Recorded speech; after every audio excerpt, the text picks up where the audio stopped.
last night the grand jury gave its conclusion about the Michael Brown case, and they decided that no indictment. In other words, that there was not probable cause to even have a trial for Darren Wilson over the death of Michael Brown. I was, how to describe that? Disappointed is not strong enough of a word.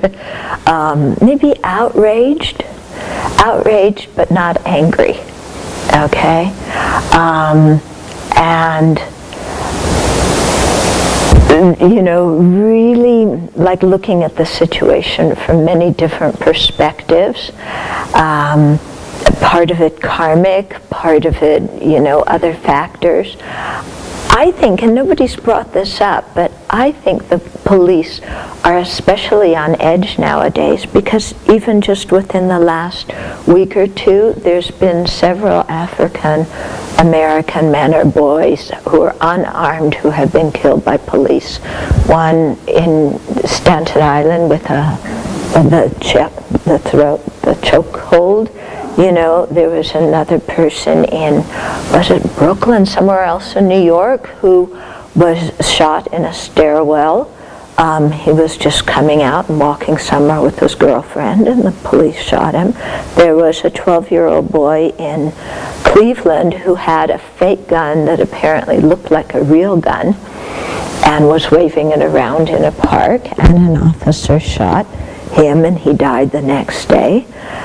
So all these have been black males, and there's just a little bit too much in common here to write off racism, for the people who want to write off racism.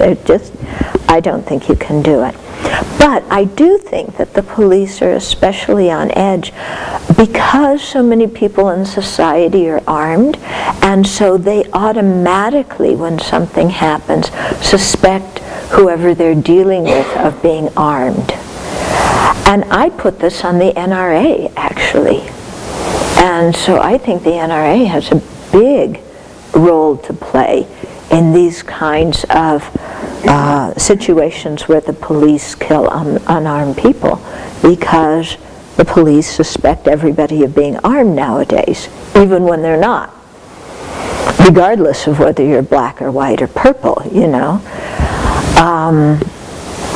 Then looking at what happened, it's like Michael Brown and Darren Wilson were total strangers that morning. And it was just a morning like any other morning. You know how we wake up in the morning and it's a day like any other day? And how one small thing you do in your life can totally change everything in a way that can never be retracted. Sometimes we do big things in our life that don't change very much, but sometimes we do small things that change everything. And I'm thinking of like Michael going in and to this store, and it all started, he took some cigarillos. I don't even know what cigarillos are. Small cigars. Yeah, so how much does that cost? Yeah, it all started out over, like a couple of dollars worth of things. And it wound up in one person being dead, and Darren Wilson's whole life, he will not live a regular life because he has this on his mind. Everywhere he goes, people will know his name and will react to him in a certain way. So small things, it seems like a small detail, taking a cigarillo, but it affects, it boomerangs, and all these other causes and conditions come together and pow, So if you look karmically, Michael dying that day, there was, seems to me there was what we call untimely karma from some kind of action created in the past that was strong enough that right when the causes and conditions came together for it to ripen in his being killed. But the same thing could be said of Darren Wilson. Some kind of, because he's experiencing, he will, maybe not at this moment, but during his life, a lot of negative results because of this. Yeah, and so maybe not killed or in prison, but who knows what's going to happen.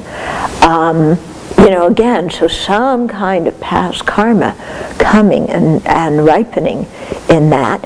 And then also, it's not just past karma. We can't say it's fated. It also has to do with the mental states that people were in at that time, And if you think how in our lives sometimes conflicts with people, it starts out over something small, and then pretty soon it's huge, because you've all heard me give my peanut butter story, and then at the end of the conversation the couple's getting divorced because one of them forgot to buy peanut butter, So it's the same kind of thing, There's like a few cigarillos, and then you disrespected me because you didn't walk to the side of the road when I told you to, and then it's, well, who are you to tell me to move to the side of the road?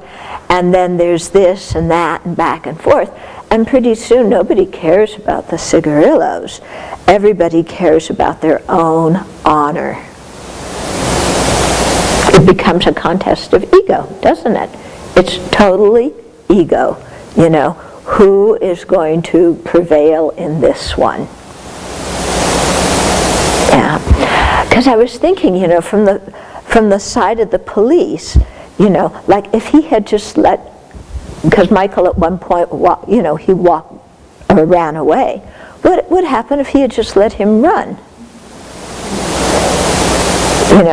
What would have happened? Well, he's a cop. He can't let somebody do that.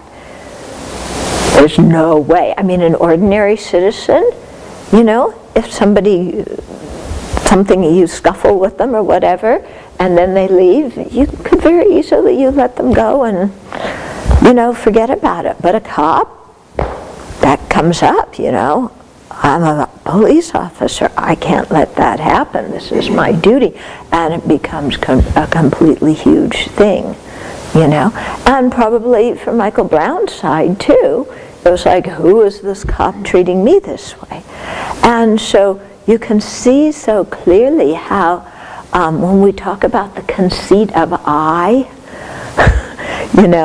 and the eye grasping, how this comes up and clouds people's minds so that nobody can see the situation very clearly.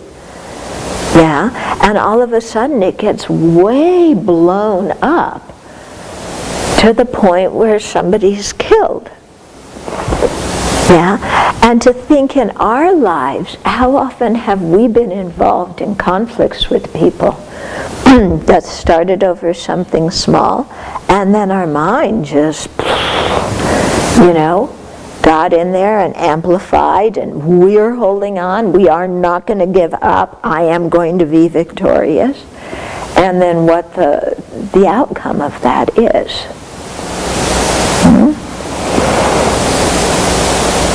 So, there's been people around the country who write on their shirt, I am Michael Brown, and other people who write, I am Darren Wilson.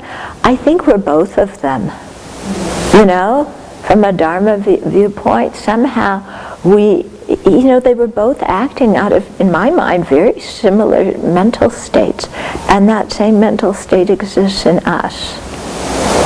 And so, to me, the lesson, it's like we got to get ourselves,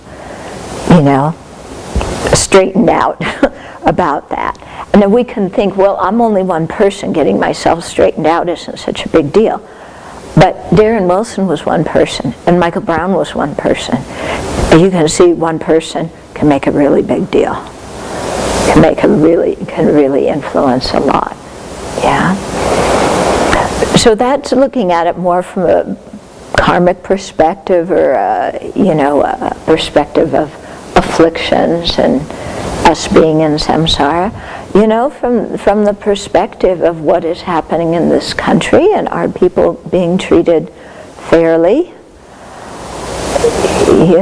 it's a whole other issue.